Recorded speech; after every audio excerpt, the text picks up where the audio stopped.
What's good, gang? How's it going, boss? Welcome to the Good, man. show. Yeah, thank you, Jared. I Yeah. appreciate you having me on. So what do you do? For those who don't know who Ghost is, you gotta give them the rundown. Absolutely. So let me introduce myself. My name's Darren, also known as Ghost in the beatbox scene. I am an American solo beatboxer. I compete in local beatbox events in the USA. I also do a lot of performances. Beatboxing is one of my biggest passions, so it's something that I pursue mostly as like a personal interest. And in addition to that, I am really big on video games. For all of you who know me, I who know see. me well, I am huge into video games. But yeah, that's pretty much me in a brief nutshell. Okay. So let's start with the beatboxing. Yeah. How old were you when you started? And So how has it progressed over the years? yeah, absolutely. So I started when I was 18.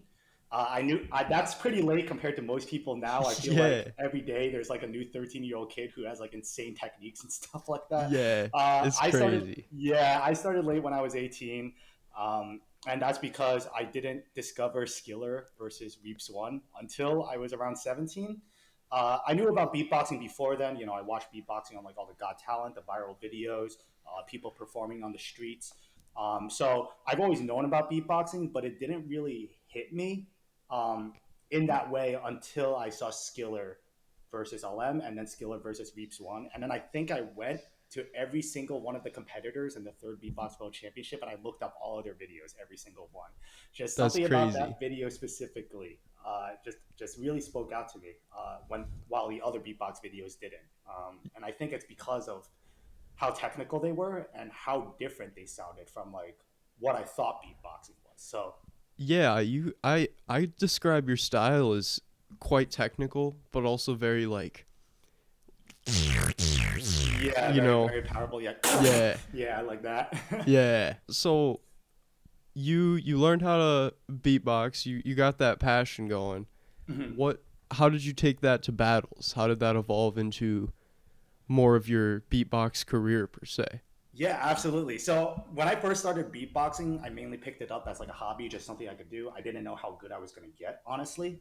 Um, like in terms of skill. So I didn't even know if I was going to like compete or not. But what happened was I think I watched the 2014. Yeah, it was the 2014 American Beatbox Championships. Because after watching the World Championship, I wanted to see what the scene was like in my specific country. Like, how do the best beatboxers sound in America specifically? Yeah, And I did the exact same thing. I watched everyone in the top 16 and then looked up all of their videos, and I was very intrigued.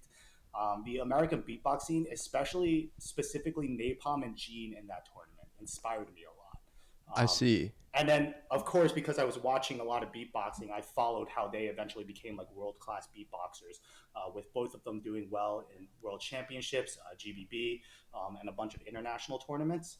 Um, and I thought to myself, I'm just getting so passionate about beatboxing at this point, literally looking up everyone's videos, that my goal is to one day be on that specific stage, the American Beatbox Champ stage. Like, I want to be on that stage one day.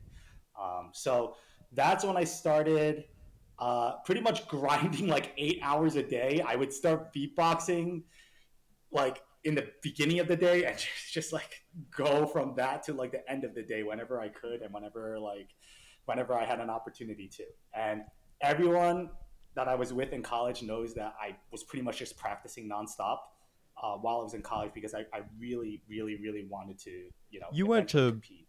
Binghamton University, right? Yes, I did go to Binghamton University. I know you talked with Soup, and you're Yes. buddies with them. So Yeah. yeah, Soup was someone that I saw at a lot of open mic. It's like the same in any like I guess like town. Like if you go to open mic events or any sort of shows, you're going to see the same set of people a lot of the time. And Soup was someone I saw often. I was always impressed by his performances, and he had a great energy to him. And he's an awesome guy. So I yeah, I recently performed with him at the North Brewery, yeah. I and think you mentioned you had a show with him, yeah, right? yeah, it went great. He dropped his new Deuce Deuce album, Uh huh. and it That's awesome. he had me he did like an acapella set where he was bouncing a basketball to the Mhm. beat, and then he used that as like a metronome, and then rapped like a couple minutes, That's and then creative. he stopped, and then he was like, "Yo, I need a beat," and then I picked up a mic and dropped a beat for him, and then he Oh, did that's the rest awesome. of it. Yeah, it was Yeah, fire. that's flames. Yeah, that's pretty Yeah, awesome. I like the idea with the basketball. That's pretty nutty. yeah, definitely. So moving forward, I'm not sure which battle it was, but you came in the top 16 of a battle, is that right? Or Uh, hold on. I might have to check your what Instagram year bio. are you speaking of? Because I've done a lot of battles, so I have a few top 16s in there. Yeah, yeah. Oh, let's talk about the crossroads. You got Yes, first in that. I did get So, first in that. what was the preparation like for that? Yeah, so for me personally, even though I practiced a lot, I wouldn't consider myself like a very like I would say like skilled beatboxer. There's certain like basic sounds that I don't know. I don't know some basic combos, and overall, I would say like what I'm able to do in the athletic sense of beatboxing is pretty limited. So how I counteract that is with a lot of preparation. Every time I go to a battle, I really try to design uh, beats around my strengths. So I know like okay, I'm really good at these sounds. I'm really good at this specific style. I'm going to try to design my beatboxing to be more like effective around the things that are my strengths. So leading up to Crossroads, knowing that it was a top 16, I thoroughly designed each of my rounds, and I had a list of ideas of what routines I had, when I wanted to use them. So I would use these two beats for top 16, or I would use these two beats if I go against someone specifically. And I see. that brought me uh, I think that really helped me out in that specific battle. I think it brought me a lot of effectiveness when I came to the stage because I already knew what I was going to do, so it was more about just performing it. Um, Yeah, and I would say I was definitely not the most skilled beatboxer at that competition, but I think it went well results wise because of the preparation I did. I see. So, when you're preparing, how on average, how many routines do you prepare when you go into a competition? When I go to a competition, I prepare around 14 to 16 routines. Although the I number see. has went to around like 10 to 12 now. But like I'm the type of person where like I'm just ready to do a round like right off the bat. I see. That's interesting. I've heard a lot of beatboxers say that they've really like in previous years they would prepare and like make 40 routines and prepare for every possible scenario and then get like fifth place or something, and then the Uh-huh. next year they just went in and like didn't do any preparation and like took it. So it's interesting to hear the opposite side of the story where it works. Yeah, so I think for the people who do that, like they go into a competition not like not preparing anything and then winning. I think for those beatboxers, it's like the preparation is cumulative. So even if they prepare for like one tournament 2 years ago, it'll still work like 2 years later because they made those beats. You know what I mean? So they still have them at their Definitely. disposal. Napalm's been riding on the lips track for a while. Yeah, honestly, I think Napalm is a great example. Like he used to be someone who I would say was like a more rounds based beatboxer. Like he prepares like very full, structured rounds. And now it's more like when he freestyles, he pulls pieces of different rounds from his past into his current Yeah, beats. Um, and I think that's why they still win. Is because those yeah, beats are just fire no matter what, and it's just like a different spin on it. You know what I mean? definitely. So, um, what else have you gotten top 16 in? I believe I saw you at American Champs, right? Yes, so I Yeah. did. I did make my life goal that I discussed in the beginning of like one day competing in the American Beatbox Championships in the top 16. So I did make top 16 in that. I also made top 16 in Founders of the same tournament, as well as top 8 in Tag. So I did three categories that year. I That's plan to. I plan that's to still crazy. do. Thank you. You made it Yeah, in all three. except loops because I don't know how to loop. But That for yep. every category except loops, I'm just gonna continue competing because I find all the categories fun that I know how to do. Um, but other than that, I think the one that definitely got my name out there was second place in East Coast. Honestly, I Okay. think I was one of the worst beatboxers in the top 16 at the time, but I don't know, just something happened that day where I got second instead. And that really helped to get like I guess my name out there. Um, And then some smaller battles I've done well in. So like Kansas City had a 7 to Smoke that I won, and then there's more localized battles like the Aloha Beatbox battle, which happens in Hawaii. I got second in that in one of the years. And then I have like mixed results across like different battles. So like Midwest, I've competed in as well. I've competed in West Coast as well. So just like tournaments across the USA, I'm really invested in. And what I want to move more towards now that I've done so much stuff locally is hopefully getting into more international tournaments. If not tournaments, at least some performances, I see. because like it would just let me meet more people and get more familiar with other scenes, so I could take that inspiration back and work on new stuff. So are you done with school? Or are you still in the Yes, I am done process? with school. Okay. Yeah, so I I actually yeah. The interesting thing about school is that my mom enrolled me in Binghamton without me knowing. So Dang. yeah, so what happened was I was actually looking at I think Boston University at the time, and then what happened was my mom had a conversation with my brother, and my brother was talking about how like Binghamton's business school ranks really high. So she just enrolled me without me knowing, and I kept all my passwords on my laptop. So that's how she knew how to enroll me, and she like she enrolled me in the business program specifically, even though I had no interest in business. I didn't even know anything about business. So I really had to learn from scratch when I went. And I was really pissed. I was like, what the fuck? Like, why did you like enroll me without me knowing? But I went to the school, I got the vibe, and I'm like, okay, maybe I could give this a try. And I swear business programs give like no homework, zero homework, which gave me a lot of time to practice beatboxing. So I stuck with Solid. it. Yeah. Solid. That's great. So what are you doing now that you're out of school? Are you a full-time beatboxer or I am not a full time beatboxer. I It's see. something I that I see. deliberately keep as a hobby. Even if I pursued it professionally, I think it would be really difficult, to be honest. I don't know if I would have been able to do it. Just because, like, I think being a music artist in general is pretty difficult. And then being a beatboxer is, like, probably exponentially more difficult since there isn't really much infrastructure for it. Um, Definitely. but when I came out of school, I worked a few corporate jobs I hated. Once again, I did business, so I got business jobs. I also got an MBA while I was there because it was just fast. I just did it, and I worked a few corporate jobs. And then what happened was I thought to myself, you know what? I hate these jobs so much, and I'm literally addicted to video games to cope with the fact that I hate these jobs so much.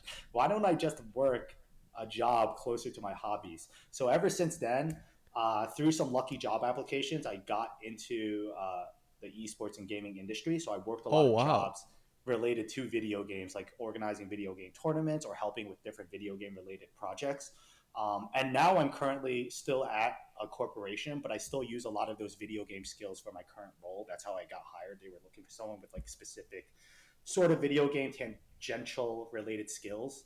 Okay. So that's my current job, but yeah, that's kind of my I guess like professional persona is revolves a lot around like knowing a lot about video games and stuff. I see. So what kind of games do you play? I mean, you said you play a lot of games, so I play literally everything, pretty much. I am not one of those people that like prefers one type of game. I prefer all of them. My favorite game of all time is Super Smash Bros. Melee, which I also mm, simultaneously believe is the best video game of all time. When I was a teenager, I think I played Team Fortress 2 like 6 hours a day. So that damn. was that was my second favorite video game. And then other than that, some games I really like. I like Teamfight Tactics and pretty much all the Riot games. I think they're the most like reliable modern developer right now, besides Larian and From Software. Um, I and was gonna say, have you played Baldur's Gate yet? oh, that's my fifth favorite game. I I see. have my whole ranking in my head, but I see. actually, yeah, for that specific company, Larian, uh, they made my third favorite game of all time, which was Divinity: Original Sin 2. Mm, And when I played that game, not a lot of my people liked that game because they said it was too much gameplay or something related to that. If you play Baldur's Gate 3, you probably y- somewhat. yeah, It's yeah. basically that, but more. I see. Um, so I already knew that Baldur's Gate 3 was going to be good. But it took everyone like a little while to know about Larian. But I knew about them Yeah. to begin with. This company knows what they're doing. That's all I That's gotta say. great. Yeah. I was trying to get into the game development world for a little while. Oh, really? I I accidentally installed Unity on my computer because I was trying to play a game that said I needed Unity Player, and then I installed Unity, and then I opened it and I started messing around, and I was like, "What the heck is this?" Uh-huh. And then fast forward a couple months, and I kind of knew how to do some things, and I Oh, that's made neat. like a couple basic 2D games, and then Oh, wow. I entered a game jam and tried to the theme was you had to use assets that they made and you could do whatever you wanted. I see. Okay. Um but I made like a little scavenger hunt game where you run around like a little box and search for items in a forest of a bunch of trees and stuff. That's It was cool. pretty cool. That And I respect that a lot. Yeah, game development is like a whole nother world from what I do. Like that there's a ChatGPT helped programming a lot. Yeah. there. Yeah. So I didn't like the coding side of it at all. It was a headache and it stressed me out because I'd get something done that I've been working on for hours and then it'd cause 15 more problems. And so I went to Mhm. the 3D modeling side of things and I installed Blender. And I I don't know see. if you're familiar with the software, but Yeah, it's I like know Blender. yeah. So I got really into that, and now I'm trying to go to school for animation. So Oh, it wow. kind of it put me on the right path. So Okay, that's awesome, dude. yeah, Yeah.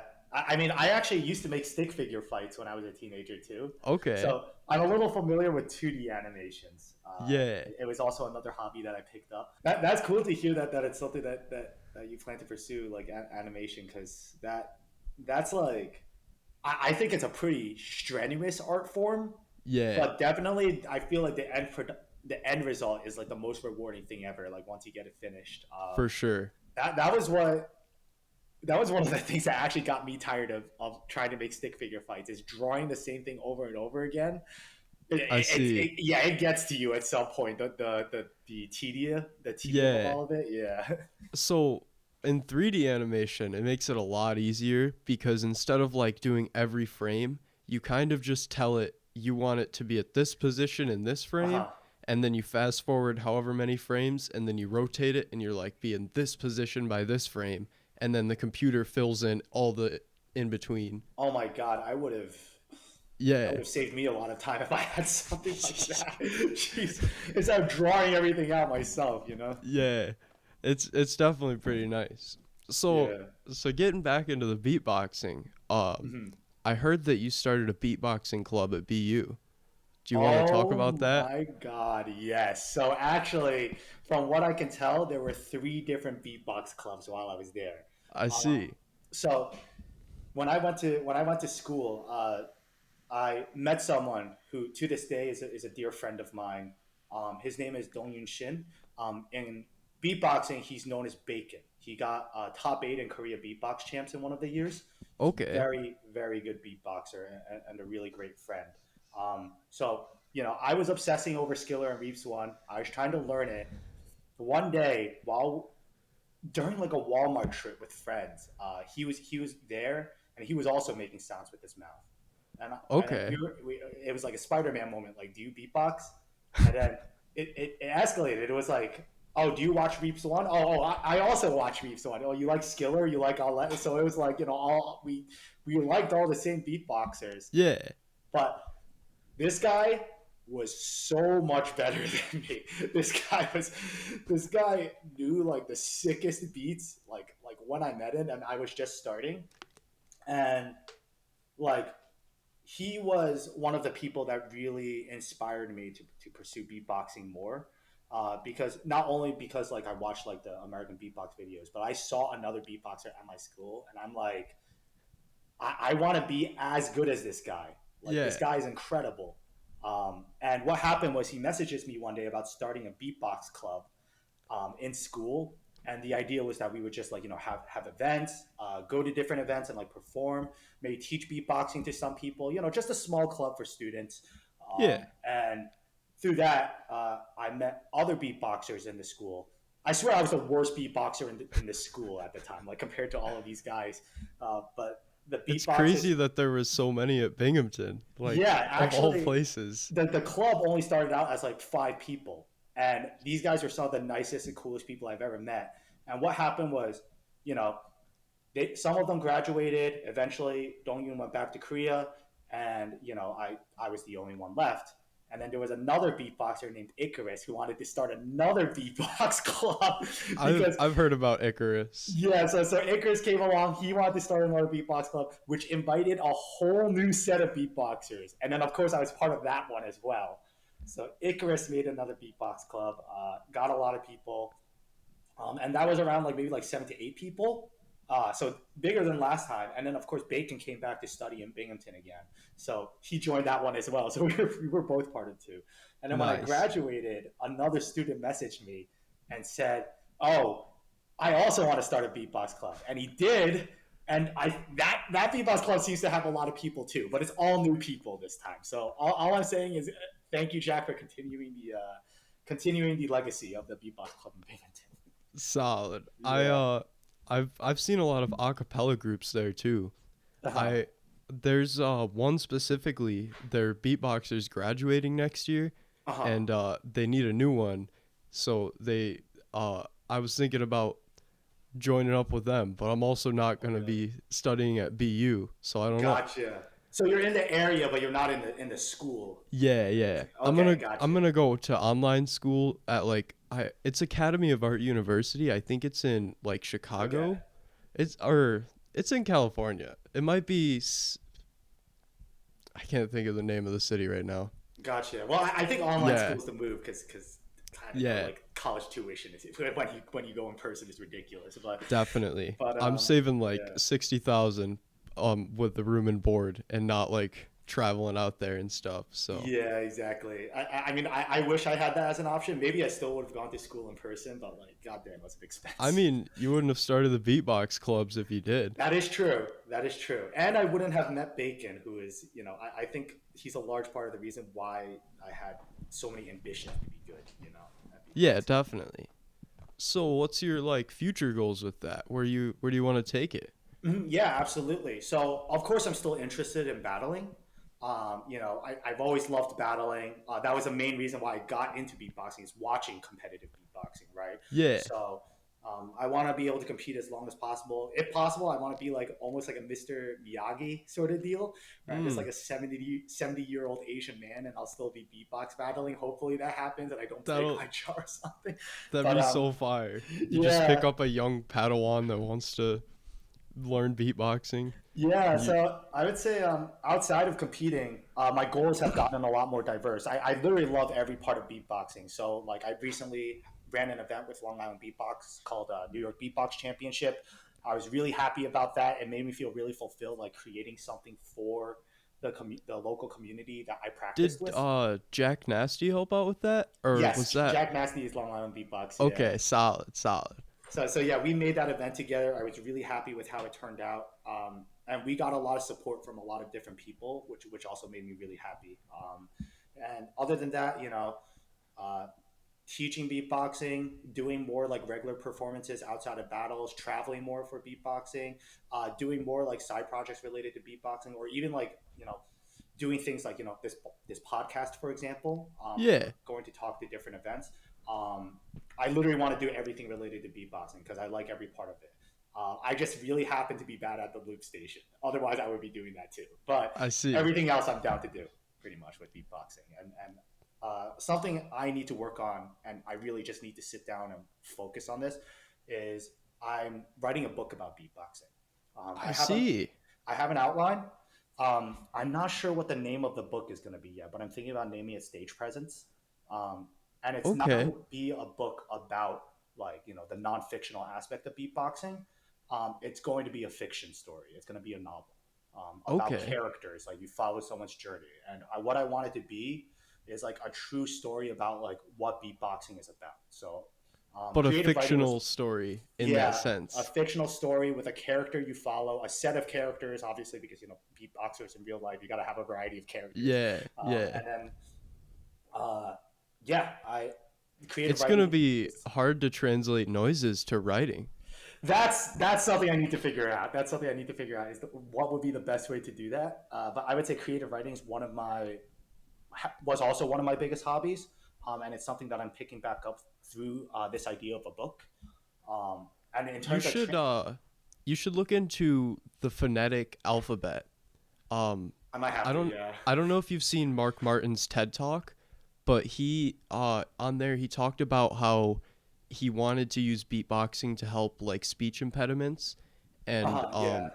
he said that using the phonetic alphabet, it's all based on like sounds that you can make. So there's more diversity in the like our English alphabet doesn't provide enough diversity in the letters that we have to Yeah. produce all the sounds that we can make.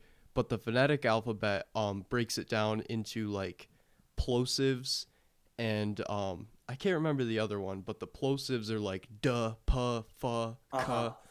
cuh, and those are like all your drum sounds. And then Yeah. the other ones in between are like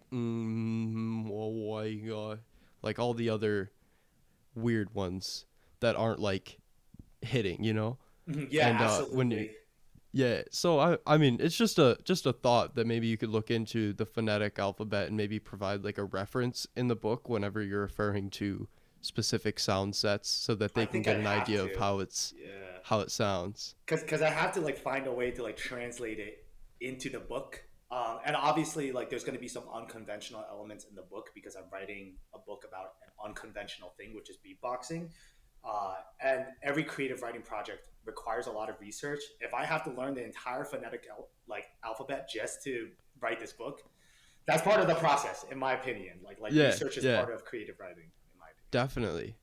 That's great. I mean, I feel like a written history of beatbox is definitely something that's maybe not like a written history, but to tell the tale of how it should be for Yeah. a competitor. That would be great. Yeah, absolutely, and it is going to be about a competitor. It's not just going to be about like a beatboxer who does shows. It's like going to be like the story is going to revolve around beatbox battles. So I see. that's what I wanted to write about because it was like beatbox battles for me.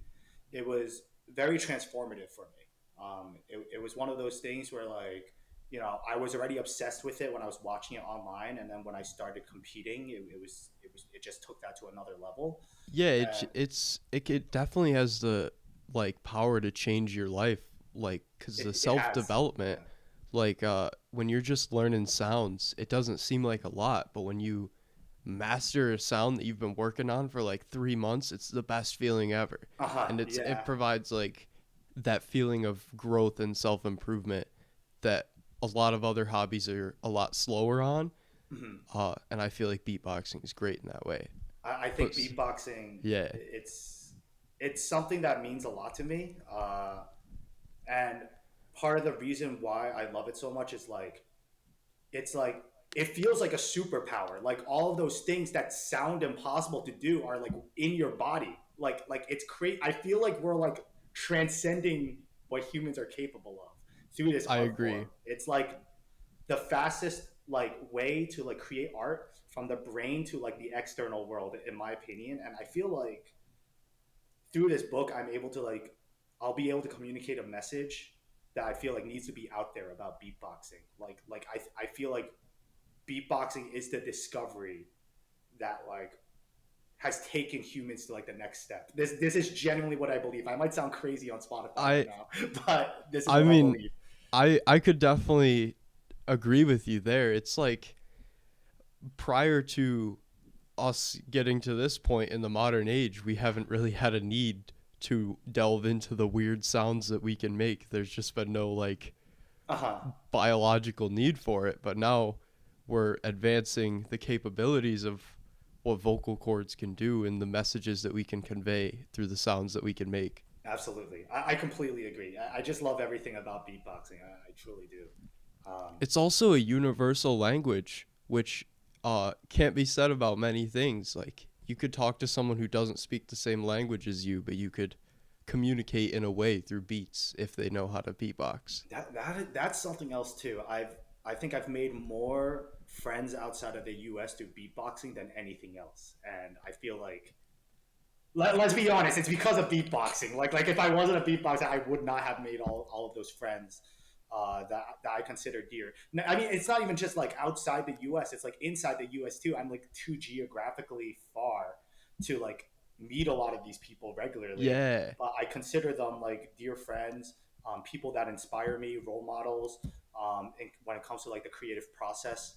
Um, and that's all possible through beatboxing. It's like the social aspect of it too has really affected me as well. Definitely. I feel like it's the community is so tight knit that like anyone's willing to just like pull up when they know about an event and just like hang out just to be there. Cuz Yeah. like it's a different energy when you're surrounded by a bunch of beatboxers, cuz when you're at home with the local friends it's one thing, but like when there's people there that like you just like know are amazing and you can talk to them and get Uh huh. feedback about what you've been working on, it just like revolutionizes the thinking process. Absolutely. I completely agree. Yeah. And honestly, like I've fallen into like a bit of a sad state because there haven't been beatbox events in like 3 months or something. And I feel like I'm like, I'm like losing it because there isn't enough like beatbox socializing for me right now. So I'm I eagerly awaiting the next time I'll be able to meet up with beatboxers too. I've been thinking about putting on an event in like Ithaca. I don't know if you've been up that Oh, way. really? A beautiful town. Beautiful. Yeah, I love the area and I feel like a beatbox event would be amazing up there. Uh but it's just a matter of working out the logistics of everything Uh huh. and like getting the funding together to get some artists out to draw traction in to maybe Yeah. make some money back. I mean, hit me up. I live upstate as well. I'm in Yeah? upstate New York, so I'm pretty close. Obviously, I went to Binghamton for school, and I'm Yeah, still yeah. upstate. So, yeah, Okay, solid. Yeah. I'll definitely will and we can talk about that. I've also been talking with Josh Silent E um in Buffalo. uh huh.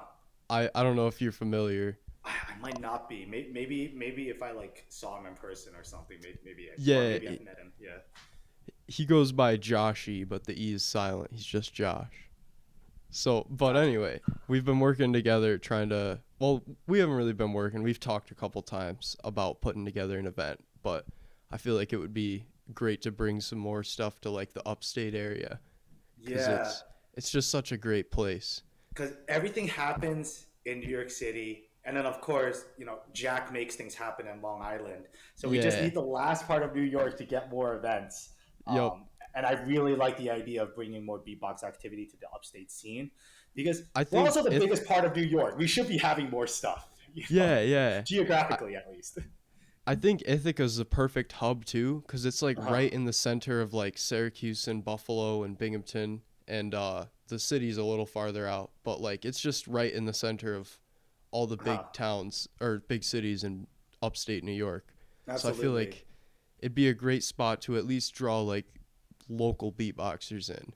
Cuz I Yeah. feel like there's definitely a large community that's untapped that just hasn't been to an event or hasn't considered it, but they like beatbox on the side, you know? Yeah, exactly. Because like upstate New York, like people are a lot more spread out, so it's like Yeah. hard to like find beatboxers. I think Mango Man's also in upstate New York, and then there's like a couple other people who are really close to the Canada area, that are beatboxers as well. I see.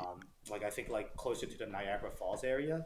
So there are definitely beatboxers in upstate New York, and we're just spread out. You know what I mean? So an opportunity to bring us all together would be a great opportunity, to be honest, and I think that could really help to bring bring some beatbox life to the most underappreciated part of New York. Look, Yes. yeah, Yeah. you better be listening, New York City and Long Island people. We pay lower rent.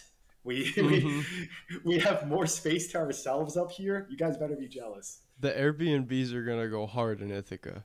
We Oh, got the absolutely, falls yeah. and the gorges and stuff. Yeah, It's a it's great it's spot. gorgeous. There's some good food places in Ithaca too. Oh yeah. Oh yeah.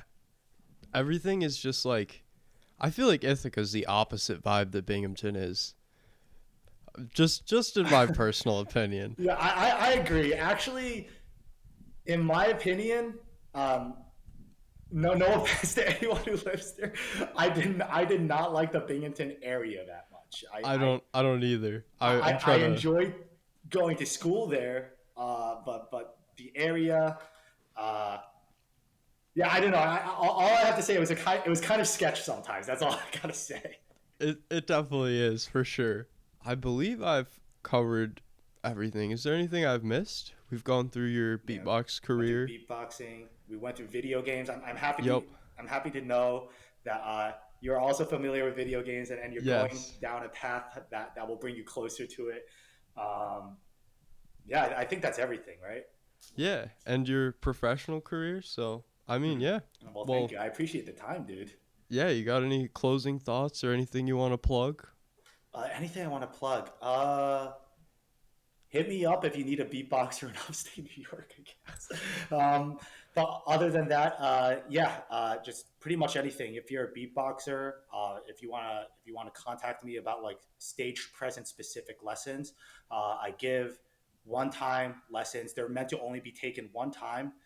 They're lessons specifically on stage presence. I So see. if you're interested in it, um, I think I just ask for $15, or if you get a friend, I'll do it for like $10 each person. So if you guys are interested in that at all, I have like a prepared workshop that I think works really well for that specifically. Um, Other than that, yeah, hit me up for any other specific like beatbox projects. Whether you want me to like show up at your event, I'll try to see if I can make it. If you want me to be a part of some sort of project or some sort of event, um, I love beatboxing, so I'm pretty much willing to get involved in anything related to that. If you are interested in video games, have had any projects related to that, you can also hit me up, and I'll see if it's something that's applicable to the both of us. But yeah, that's pretty much everything. I don't have anything else to plug. I'm kind of on a break right now because I'm like getting ready for a move Yeah. to another part of upstate New York. So yeah, that's pretty much everything. Solid. All right. Well, this has been highly intelligent with the ghost. Yeah. Thanks for coming on the show. And you guys, thanks for watching. I appreciate it. And I'll see you next time. See you next time, guys. Thanks for listening to this episode of Highly Intelligent. Before you go, check out this clip of Ghost showing off some of his skills.